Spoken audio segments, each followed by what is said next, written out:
The Houston Texans secured their lockdown cornerback agreeing to a 3-year, $90 million deal with Derek Stingley Jr., including 63.5 mil in new guarantees, a league source said Monday.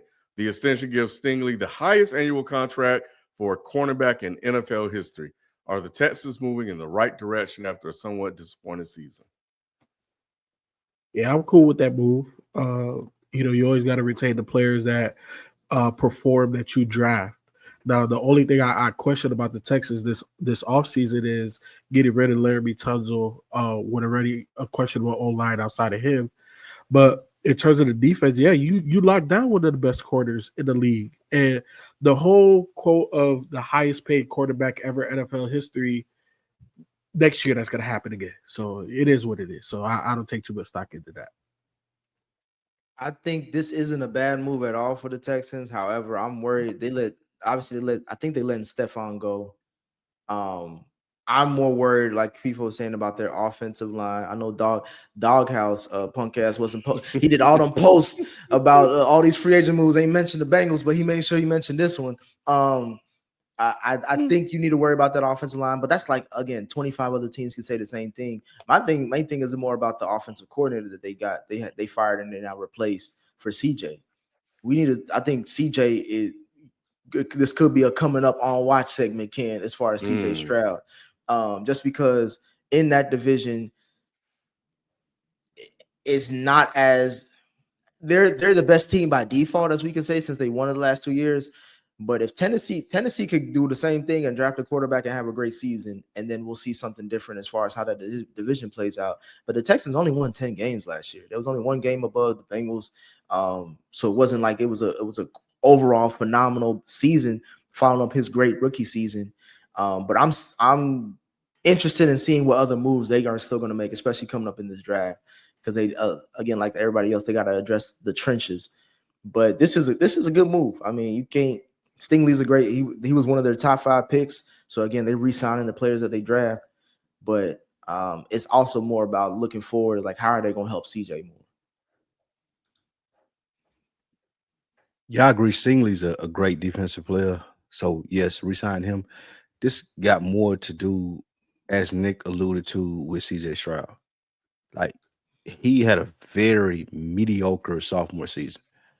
And people after his freshman season were looking at him like, oh, you can be the guy that can you can cater to what we're bad at, and you can supersede that because you're that good of a quarterback.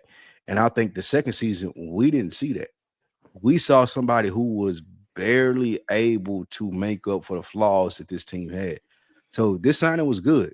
And I wonder what they're going to do in this upcoming season for CJ Stroud to ensure that he continues to get better. Because the Texans ain't really invested in that. And this is a weak division. I don't expect the Titans, the Colts, or the Jaguars to be good. They don't have to do a lot to hold on, but it seems like they ain't doing shit. My thing is exactly. It seems like they're somewhat complacent in a shitty division, which I guess is fine. But like I said, the Texans could. I mean, yeah, the Titans could get Cam Ward, and if Cam Ward clicks and starts hitting, because remember, Lou, last year going into the season, we were like the Titans could be somewhat sneaky with how like some of the moves, go to the playoffs. Some of the moves that they were making, and if you look at some of their games, if their quarterback situation was any somewhat competent, they would have won a lot more games, at least over 500. So to me, it's like they could be, and as we're seeing in the last few years, rookie quarterbacks can come in and just take you to the playoffs out of nowhere from going from shit to shine. So this is the absolute worst division in football. So if any no, it's team not. No, it's not. The NFC South, the Falcons, the Saints, and the Panthers, and all that shit. It's worse than this. Okay, you're right. You might be right.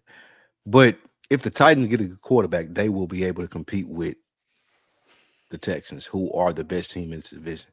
And you can. And I don't know what the coach. I don't know what the coach doing. They debating on benching Anthony Richardson. Like I don't understand what's going on there. So this is a dumpster fire division, but I do agree with you. The NFC South is worse, but all you need is one good move to win this division, and The Texans are acting like since I got CJ Stroud, I'm good, and I don't think that's the case. If I'm the coach, I'm really trying to get like Russell Wilson or somebody. And T-Law with Jacksonville could come back. T-Law can have a resurgence. But that's the question: is Stingley really that good? Or did he just pile up stats against Trevor Lawrence? Against sorry, No. Is Trevor Lawrence that good? Is that what he's talking about? The corner, Stingley. The corner that just got. Yeah, I think Stingley good. I think he's good. He's the third best. He deserves what he got. Yep, 100%. He's just on a crappy team. Yeah, okay. like his team just needs their quarterback that they paid a lot of money to, they're going to pay a lot of money to, and drafted how to be better. That's what he needs. Excuse me, but yeah, the Texans can win this division easily. Like this shouldn't be a thing to them. Ain't no other competition in this division. Jalen, you had something to say? So you came back. Not really. Just his NFC South take. I know he was his punk ass like, bro, your division trash, your team trash. It is trash, nigga. I didn't say it wasn't trash. What you talking for? The AFC South though, because the AFC at least Bryce showed up at the end of the year. They got a quarterback, and your ass over here been caving for Michael Penix all fucking last year. So the fuck you talking about with the Falcons? That's at least three decent teams, nigga. AFC South don't even have those. But not decent, but I'm saying better than fucking the Jags, the Colts, and the Titans. Titans don't even have a quarterback right now. Colts don't know what the fuck they doing. So what the fuck you talking about? Let's bet. We gonna bet $20 this upcoming season. Which division has the most wins between these two? All right, bet. We gonna bet, yeah. And $20 right now. I take Venmo, PayPal, and Cash App. You think the NFC South?